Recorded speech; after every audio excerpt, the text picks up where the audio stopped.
Halo semua, perkenalkan nama saya Melvin Werbuana. Di video kali ini saya ingin menjelaskan mengenai implementasi MongoDB untuk bisnis toko online bernama Shopkita. Nah, Shopkita ini adalah toko online yang menjual berbagai kategori produk, mulai dari sepatu, elektronik, skincare, sampai buku. Nah, tantangannya ada di sini. Setiap kategori itu pastinya punya atribut yang berbeda-beda. Misalnya dari sepatu punya ukuran dan warna, elektronik punya spesifikasi teknis, skincare punya volume dan jenis kulit. Nah, kalau kita pakai database relasional seperti MySQL, kita harus bikin banyak tabel dan query join yang makin kompleks seiring bertambahnya kategori produk tersebut. Dari latar belakang tadi, ada 3 rumusan masalah yang ingin kita selesaikan. Pertama, bagaimana sih cara kita menyimpan data produk dengan struktur yang berbeda-beda tanpa harus memaksa semua produk punya kolom yang sama. Kedua, bagaimana melakukan pencarian dan filtering produk secara cepat dari ribuan data. Dan ketiga, bagaimana menganalisis performa penjualan yaitu dengan kategori mana yang paling laris, dan yang terakhir adalah produk mana yang menghasilkan revenue terbesar.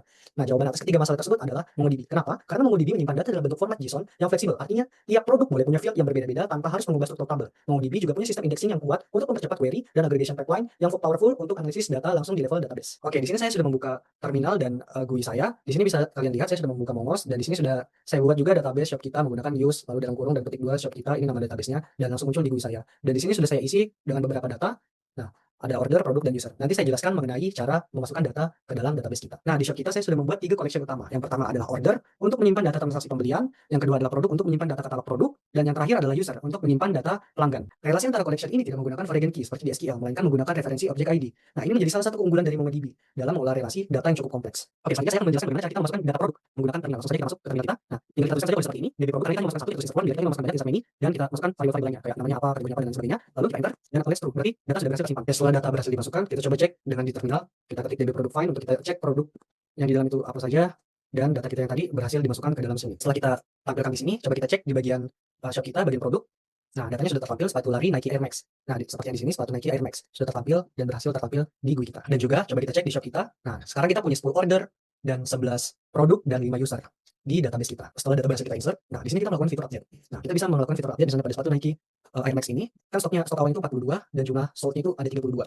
Nah, di sini kita coba asumsikan misalnya sepatu tersebut dia stoknya berkurang menjadi 38 dengan fungsi set, maka nilai 42 ini akan terganti dengan nilai 38, dan ini dia bakal menambahkan nilai yang terjual ini sebanyak 4. Jadi nanti di sini akan 324 karena dia di int artinya ditambah sebanyak 4 buah untuk bagian sold-nya. Nah, langsung saja kita enter, kita lihat. Oke, berhasil. Setelah berhasil di sini, nah kita coba cek dulu apakah sudah betul berkurang atau tidak. Nah, di sini sudah betul 324 dan ini stoknya jadi 38 karena tadi terjual sebanyak 40, sebanyak 4 buah. Sekarang kita masuk ke fitur delete atau menghapus data. Nah, kita coba menggunakan sintaks ini. Jadi produk akan kita hapus satu, yang dimana nama produknya itu adalah Blender Philips HR221 yang ini. Nah, dengan kriteria stoknya itu harus di bawah dari 5. Karena stoknya di sini ada 40, jadi harusnya datanya tidak terhapus. Coba kita cek. Oke, berhasil true. Delete count-nya ada 0, artinya tidak ada yang terhapus. Coba kita tampilkan datanya. Oke, Blendernya masih ada di sini. Nah, coba kita asumsikan misalnya, ini kan dia stoknya ada 40. Nah, kita coba kurang dari 41 misalnya. Coba enter, dan berhasil juga, dan delete-nya itu 1, artinya produk tersebut berhasil terhapus karena dia kurang dari 41 stoknya. Nah, coba kita lihat, dan Blender tersebut sudah tidak ada di sini dan datanya berhasil terhapus menggunakan metode delete one. Oke, sekarang kita masuk ke bagian fitur filtering query di sini. Nah, jadi kita bakal coba untuk menggunakan sintaks ini. Jadi db product find kategorinya itu elektronik, di mana harganya itu kurang dari 5 juta, di mana rata-rata ratingnya itu 4,5. Nah, kita coba cari. Oke, setelah data berhasil di-run, nah muncul ini ada handphone Sony dengan harga sekian dan rating sekian, dan ada smartwatch Samsung juga dengan harga sekian dan rating sekian yang memenuhi kriteria yang ada di sini. Oke, selanjutnya kita akan memfilter lagi. Nah, di sini kita cuma menggunakan filter sebagai berikut, di mana kita cari produk yang terjual lebih dari 200, di mana stoknya ini lebih dari 0, yang artinya stoknya itu masih ada, dan diurutkan ini berdasarkan descending, artinya dari yang terbesar ke terkecil, berdasarkan sold-nya. Nah, langsung saja kita enter, maka akan tertampil datanya sebagai berikut. Nah, bisa dilihat datanya di sini ada yang serum vitamin C yang terjual sebanyak 680, 410, 390. Nah, jadi sesuai urutan dan stoknya masih ada dan terjual di atas lebih dari 200. Selanjutnya bagian aggregation. Nah, di sini saya ingin tahu dari semua order yang sudah selesai, kategori produk mana yang menghasilkan revenue terbesar. Nah, pipeline aggregation itu terdiri dari 4 tahap. Yang pertama match untuk filter status komplit, yang kedua adalah grup untuk mengelompokkan per kategori dan menjumlahkan revenue, yang ketiga sort untuk mengurutkan dari yang terbesar sampai yang terkecil, dan yang terakhir adalah project untuk memilih field yang ditampilkan nantinya. Nah, hasilnya langsung kita bisa lihat yang mana kategori yang paling menguntungkan. Nah, untuk ODG itu seperti ini, seperti yang saya jelaskan tadi. Di sini ada beberapa hal yang kami lakukan untuk kita analisis kira-kira yang mana sih kategori yang paling menguntungkan dari 4 tahap tadi. Langsung saja kita run dan bisa kita lihat di sini sudah diurutkan bahwa kategori yang paling menguntungkan itu adalah elektronik, dan yang paling tidak menguntungkan itu adalah bagian buku. Karena total revenue yang kita dapat dari revenue ini ada sekian, dan total ordernya itu ada 2 di bagian kategori elektronik yang menyumbang keuntungan paling besar. Di sini kita juga bisa mengecek berapa sih rata-rata dari harga per kategori itu. Nah, kita menggunakan metode ini aggregate, di mana yang kita cari itu ID kategori yang kita grouping dulu seperti sebelumnya, dan kita search average price-nya itu descending. Nah, langsung saja kita enter dan bisa kita lihat rata-ratanya itu seperti ini.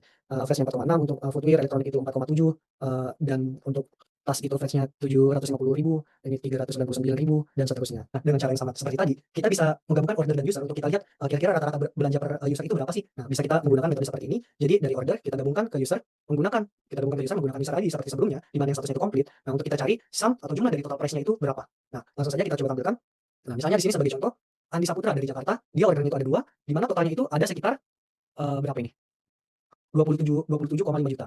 Nah, diikuti oleh Chandra Wijaya dia cuma pesan 1 tapi total belanja itu sampai 12 juta, dan yang ketiga adalah Eko Prasetyo, dia memesan sebanyak 2 orderan dengan total belanja sebanyak, sekitar 11 jutaan. Selain kita bisa mengupdate dan mengedit atau mendelete di terminal kita bisa juga melakukannya di GUI kita. Misalnya di sini yang branding produk, misalnya yang paling atas saja, misalnya ini stoknya mau saya ganti, jadi 100. Nah, kalau sudah, langsung saja kita update.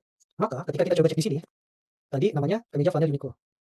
Maka kemeja flanel Uniqlo tadi bakal berubah stoknya jadi 100. Misalnya tadi, ini harganya kita ubah misalnya jadi 10.000, update 10.000, kita update, dan apabila kita enter, maka kemeja Uniqlo tadi akan berubah harganya menjadi 10.000. Jadi terminal dan GUI kita ini sudah saling terhubung dan sudah saling connect. Oke, mungkin begitu saja dari saya. Mungkin kesimpulan yang bisa kita dapat dari sini, jadi dengan mengimplementasikan MongoDB di toko kita berhasil menyelesaikan ketiga masalah tadi. Misalnya kayak skema fleksibel, itu bisa memungkinkan kita menyimpan produk dari kategori apapun tanpa batas struktur. Nah, atau mungkin misalnya indexing yang membuat pencarian produk itu jauh lebih cepat dan efisien. Dan yang ketiga adalah aggregation pipeline yang memungkinkan kita itu bisa menganalisis data penjualan langsung dari database tanpa perlu tools tambahan. Jadi semuanya bakal jauh lebih efisien, bisa kita gunakan langsung di MongoDB sini. Mungkin itu saja penjelasan dari saya. Wassalamualaikum warahmatullahi wabarakatuh dan terima kasih.